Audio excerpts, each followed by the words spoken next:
America's first resort destination is brought to you by Discover the Palm Beaches. Come see where America's first resort destination was built and genuine hospitality began. An era of romantic beach escapes and grand vacation homes. A place with breeze-filled days and elegant nights where you can still hear echoes of a gentler time. Enduring, timeless, unmatched. Sun-kissed sands embrace the warm Gulf Stream waters and timeless style meets the present day. Once more, the golden age of travel calls out. We invite you to visit the original vacation capital of Florida, the one that started it all. On this series, join me, Keely Ferguson, as I discover the history, architecture, attractions, activities, food, and hospitality that makes the Palm Beaches America's first resort destination. The original, the one, the only, the Palm Beaches.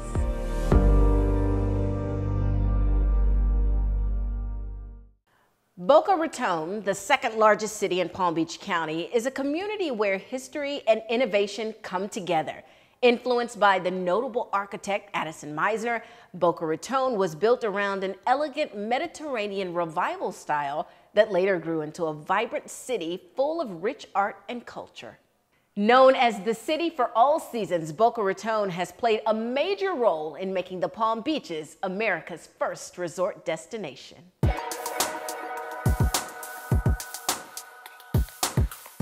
Joining me now is Susan Gillis with the Schmidt Boca Raton History Museum, and she's here to tell us how Boca Raton is part of why the Palm Beaches are America's first resort destination. Thank you so much for joining us. Thank you. I'm so glad to have you here. So, of course, there are many things we could talk about when it comes to Boca Raton, but we have to start with Boca Raton, the name. Now, I know Boca means mouth, and I know Raton means rat, but is it mouth of the rat? Rat's mouth? Explain it for me, Susan. Very good question. And that's sort of the legend. But the truth is that we know from historical research that Boca was an inlet.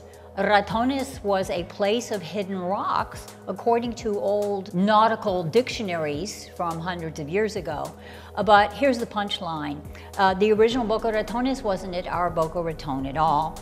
It was located on Biscayne Bay, basically where Miami Beach is. And somehow in the early 19th century, it started being associated with our Lake Boca Raton, our inlet. And the more northerly name stuck, the more southerly designation disappeared. We're stuck with the name. Our story really begins in the late 19th century with the coming of Mr. Flagler's Railway. And so like much of Palm Beach County, 1895-96 is when our first little settlement grew up at Boca Raton, and Boca was a little tiny hick farming town, really until the 1920s when it was discovered by Mr. Addison Mizner.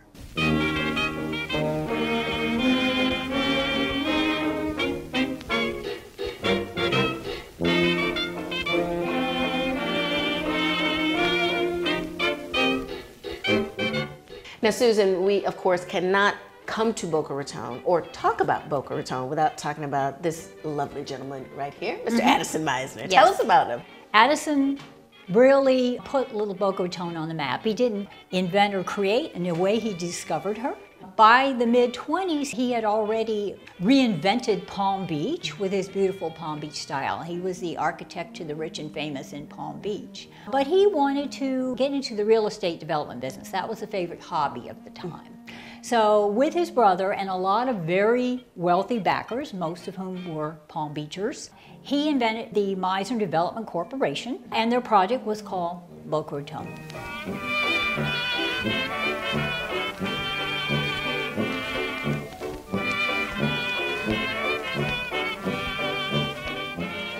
He came to Boca to create the world's greatest resort community, not just resort hotel. A place with, of course, mansions, housing for regular people, golf courses, an airport, a very fine hotel, as well as an Olympic-sized stadium. It was a very grand project, over the top, wonderful idea, which the local citizens were just totally enamored of. A lot of things Mr. Meisner planned never made it off paper, but a number did as well. And it was such a glorious dream. We still name everything after him. Think of an evening in June under a crystal-like moon. Think of an old Spanish tune. You're in Avalon town.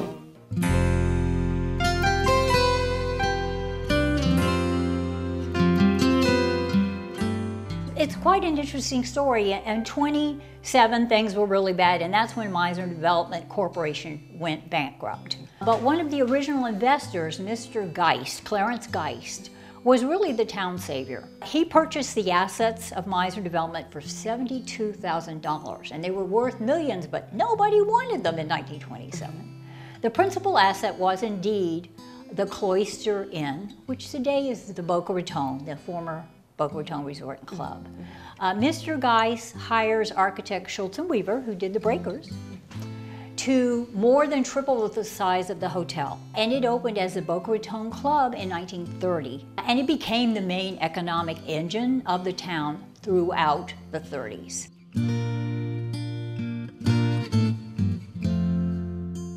Palm Beach, Schmalm Beach, you know? I mean, let's make Boca Raton the world's new social capital. That's what the advertisements actually said, not that old Palm Beach, you know. He really wanted to do his own thing and draw people here and be a real competition to Palm Beach.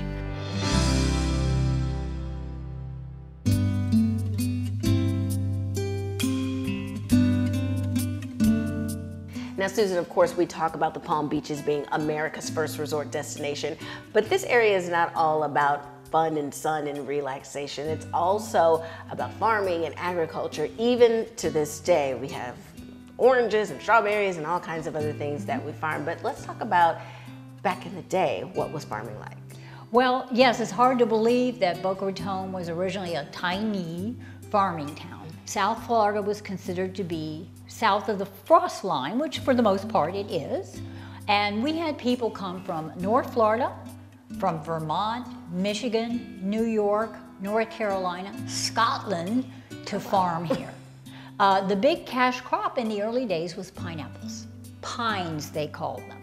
But tomatoes, everybody in South Florida grew tomatoes back in the day. Eggplants, onions, peppers, just the list goes on. And they tried many crops. They tried growing cotton. They tried growing rice. The farmers tried everything. It was quite an experiment.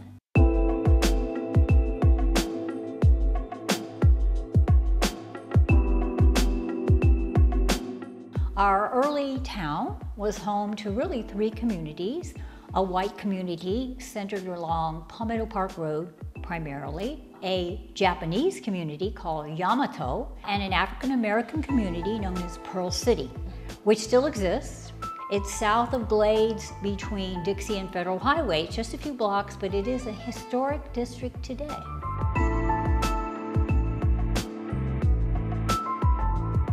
As early as 1912, we had snowbirds residing here. There weren't a lot of amenities in Boca Raton then. We had a magnificent climate during the winter. We had beautiful wide open beaches. We had great fishing, I always hear.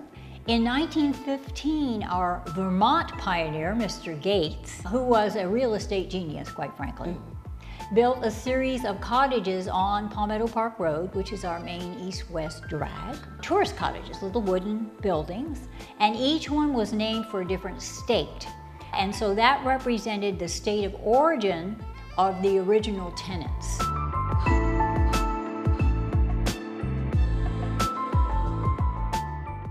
Well, Susan, thank you so much for being with us and sharing with us how Boca Raton played a major role in making the Palm Beaches America's first resort destination.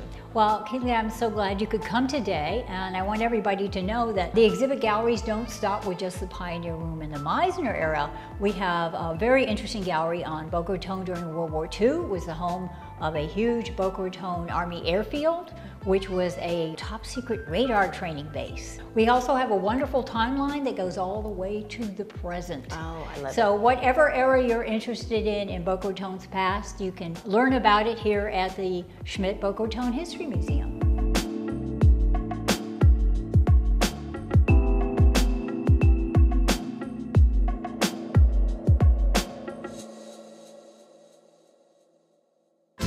America's first resort destination is brought to you by Discover the Palm Beaches.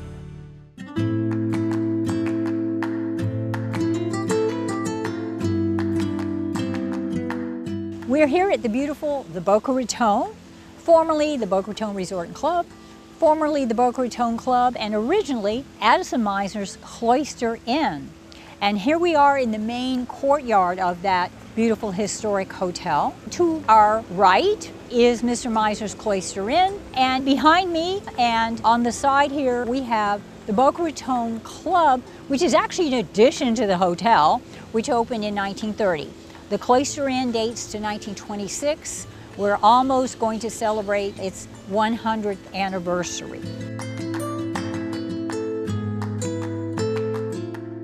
Many of you who may have visited here before or are longtime residents recall that the Boca Raton has been pink for many, many years. So we think that this color reflects the original colors of the hotel with the decorative concrete features left unpainted, and they provide a very nice contrast for the architectural detail. The fountain you see behind me was actually part of the 1930 edition, so this would have been built in '29. The statue at the top of the fountain was actually designed by an artist named Ettore Pelagata, and he did work for Vizcaya in Miami, which is today a beautiful house museum. And the statue is actually Mrs. Pelagata. The historic portions of the Boca Raton today really comprise two sections. The 1926 Cloister Inn, designed by none other than famous Palm Beach architect Addison Meisner, and then the addition, which was designed by Schultz and Weaver, very famous hotel architects. They did the Breakers and Biltmores, the Waldorf Astoria in New York. And they did this for the second owner of the hotel, Mr. Clarence Geist. The plans were drafted in '28. The construction was '29. It opened officially the very beginning of January of 1930 as the Boca Raton Club. There's a section of the hotel, the northeast section of the historic portions of the hotel, where the Boca Raton Club and the Cloister Inn sort of meld together, and it's a lot of fun to try and track down what portion was from what era. There's a few ways you can tell the difference between the Meisner design and the Schultz and Weaver design. One in particular is the column capitals. There are a lot of columns in this building. Mr. Meisner's column capitals have very fanciful decorations on them. And if you look closely, you will see there are faces, there are birds, there are features that look like the part of a totem pole, very whimsical. Obviously, Mr. Meisner had a lot of fun when he was designing the Cloister Inn. This resort, both the Cloister Inn and the Boca Raton Club, were very private, very exclusive and luxurious destination resorts, particularly in the 20s and 30s. There was a beautiful beach, and it was only open a few months of the year, January, sometimes through March, because there was no air conditioning. It got too hot. So it was definitely a seasonal social hotel back in those early years.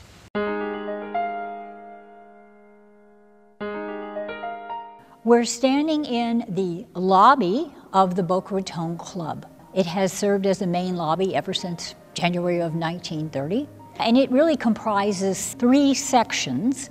There are two areas with beautiful lower coffered ceilings, and then a very tall ceiling area in the center with pecky cypress, many wonderful details like iron columns, a lot of classical, neoclassical design elements in the main lobby. Well, here we are in what's called the grand staircase of the Boca Raton Club. And you can see it is a magnificent room. The ceilings are amazing coffered ceilings, beautiful stairwell. And this is very much the heart of the old part of the hotel. The room we're standing in is known as a cathedral dining room, and you can see it has very much the look of a cathedral. That was the idea. It's part of the Boca Raton Club addition, and it is one of the least changed areas of the historic portions of the hotel. And you can see the wonderful coffered ceiling, and even these light fixtures are historic. They date back to 1929, 1930. This room, not surprisingly, in addition to being a dining room, has hosted many spectacular events over the years and continues to do so today. Well, we're standing on the location of the hotel's original pool. It was known as a garden pool, but today we have beautiful new pools here. This is a family pool in front of us. There's a beautiful lazy river. We have an adult pool to our left. There's a children's splash pad, slides, and more features to come. A wonderful deck, there's cabanas. I mean, it's just magnificent, particularly on a beautiful winter day in Boca Raton. We're here in the portion of the hotel actually called the cloister. So the cloister is what gives its name to the Cloister Inn. And I want to share with you an amusing legend about these column capitals. You can see they're kind of top heavy. And the legend holds that when they were installed upside down. But Mr. Meisner liked it so much, they just kept them upside down. Well, when you examine them closely, you realize this could not be true because each column capital is a little bit different. A lot of them are very floral, but quite a few have creatures in them. Some sort of scary looking lion type griffin creature with a tail and wings and so on. And were the column upside down, he would be standing on his head, which is obviously not true.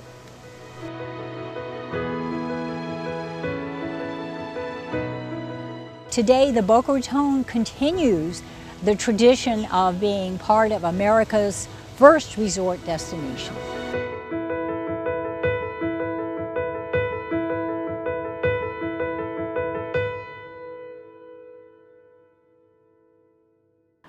America's first resort destination is brought to you by Discover the Palm Beaches. Settle along 47 miles of beautiful Atlantic coastline. Palm Beach County, Florida has long been a mecca for sport fishing enthusiasts. Graced with a mild climate and bounded with waters nourished by the warm Gulf Stream current, the Palm Beach's coastal waters host a rich reserve of marine life and has been known as the sport fishing capital of the world for over 100 years. And he strikes. 5, 6, 7, 8, 9, 10. She sets the hook and the battle begins.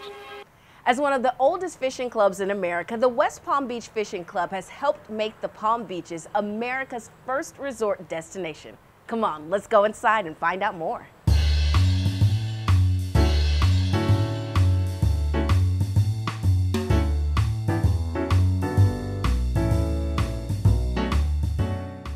Joining me now is Tom Twyford, the president of the West Palm Beach Fishing Club, and he's here to tell us how the sport of fishing helped make the Palm Beaches America's first resort destination. Welcome, Tom. Thanks, Keely. Always enjoy talking fishing.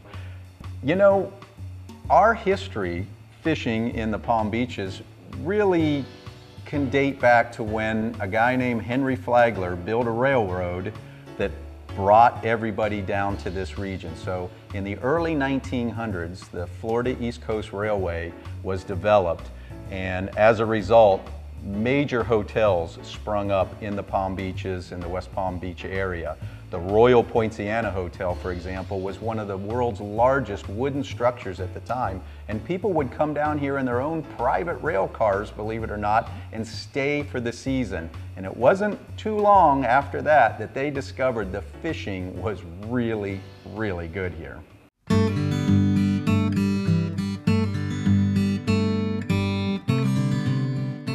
Fishing in this region has really helped give the Palm Beaches its own unique identity. And a lot of that has to do with its geographic position in Florida. Nowhere does the Gulf Stream current come any closer to the continental United States than here off the Palm Beaches. And so the Gulf Stream is like a warm water river that flows northward and brings with it all kinds of marine life, lots of great game fish that sportsmen are really excited to chase after.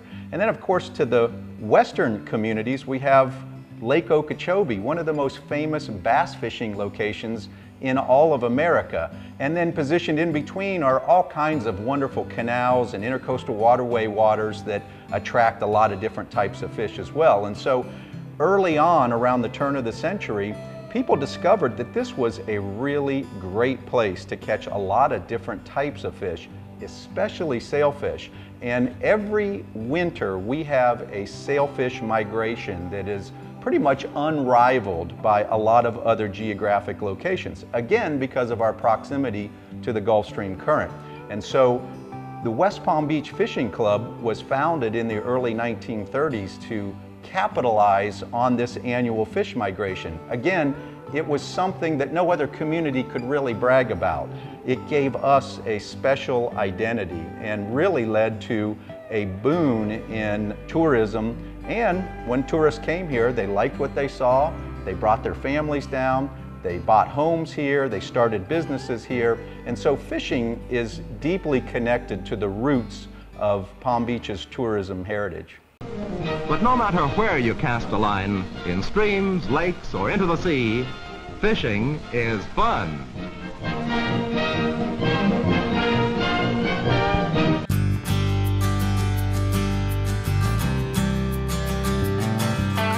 It sells itself now, really. The fishing does. And we have one of the finest sport fishing fleets anywhere in America, and especially during the winter season when the sailfish migration occurs, these charter boats stay very busy. And people come from all over the world to catch sailfish here. We are known for the beaches, the balmy weather, but again, what kind of makes our region unique is this ability to catch these impressive pelagic game fish.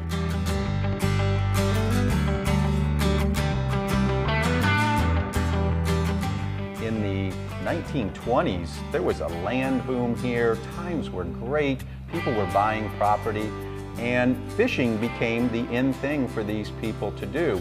And then when the stock market crashed, there were a lot of charter boats and small businesses that were really affected by the economic downturn. And so that was the impetus to create the West Palm Beach Fishing Club in 1934.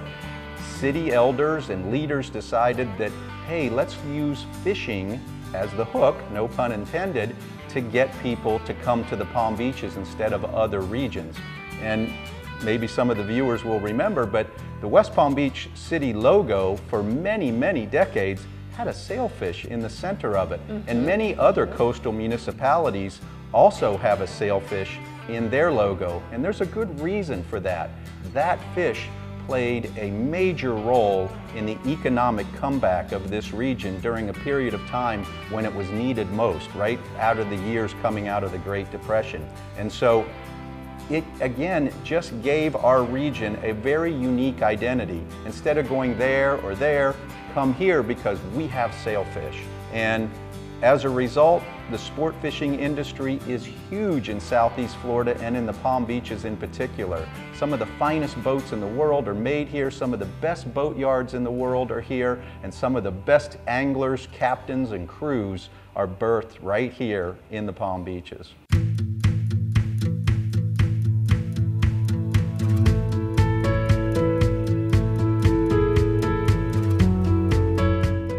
We are also very focused on sustainability these days because there's a lot of us out there fishing and it is a limited resource. And so the West Palm Beach Fishing Club has played a really instrumental role in the conservation of some of these great game fish. Sailfish in particular. It was the West Palm Beach Fishing Club through its annual Silver Sailfish Derby tournament that created what we call the red release pennant. Instead of bringing these fish back to the dock and hanging them up and them only being caught one time, the red release pennant was developed by the West Palm Beach Fishing Club to help signify that they caught this many fish and let them go. And the number of flags that fly indicate how many fish they caught. Those fish are far too valuable to be caught only once. And so we have played a really important role in the continuation of a conservation ethic that promotes catch and release fishing. And it's one of the hallmarks of the West Palm Beach Fishing Club, the red release pennant.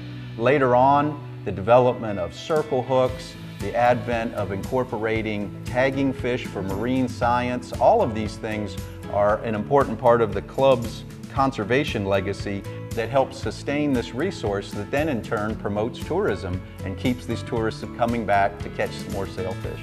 When you think about this next generation of anglers, what does the West Palm Beach Fishing Club do to kind of start targeting, you know, kids as young as 5, 8, 10 toward the sport of fishing? I'm really glad you brought that up, because family and fishing are like this, peanut butter and jelly. They go together, and the young anglers are going to be the stewards of the resource in the future. And so it's really important that we engage kids in outdoor activities like fishing. Now more than ever, you know, everybody's got their face in their phones or iPads or, you know, video games. And so for over 30 years now, we've been doing kids fishing programs where we target groups of kids that don't maybe have the resources to experience some of these things we've been talking about, but we introduce them to the sport.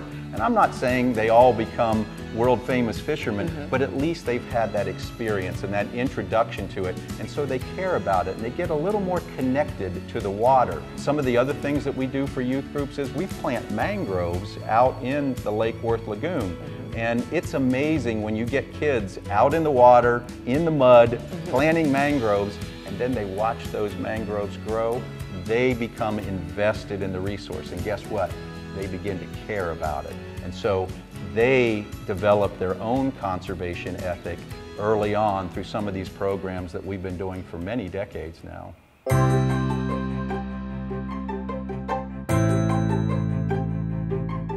We really pride ourselves on being a very egalitarian organization. It's very inexpensive to be a member of the club. We have all walks of life that are part of our fold, and that's the unique thing about fishing is it kind of levels the playing field. Guess what? The fish don't care how much money's in your wallet or what kind of boat you're driving, you know. You just have to be a good fisherman and enjoy it, and that's the beauty of the West Palm Beach Fishing Club.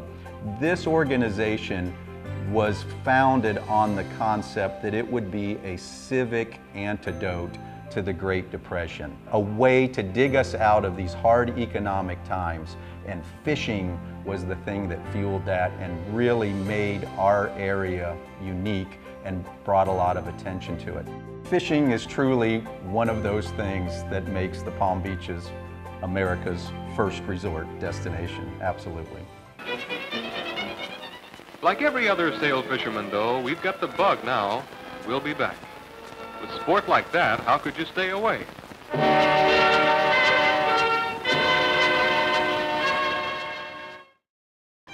America's first resort destination is brought to you by Discover the Palm Beaches. As America's first resort destination, Palm Beach is known for its famous people, its famous places, and for its famous cocktails. This is Taboo.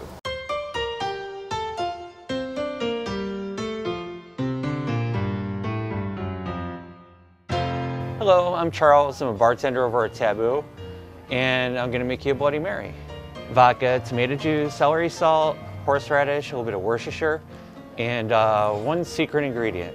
And here on Worth Avenue, no doubt the most famous cocktail is the Bloody Mary, which supposedly, legend says, was invented here at Taboo. It's kind of a legend and we don't know exactly how the rumor began, but as far as we know, it probably has something to do with Barbara Hutton, who lived just off of Worth Avenue, and she was famous for throwing lots of opulent parties. And after one of those parties the next day, she had a bit of a hangover, and the bartender here at Taboo made the Bloody Mary for her. So let's see how they did. I want to see how this tastes. It looks really good. Mmm, delicious. And that's our Bloody Mary here at Taboo.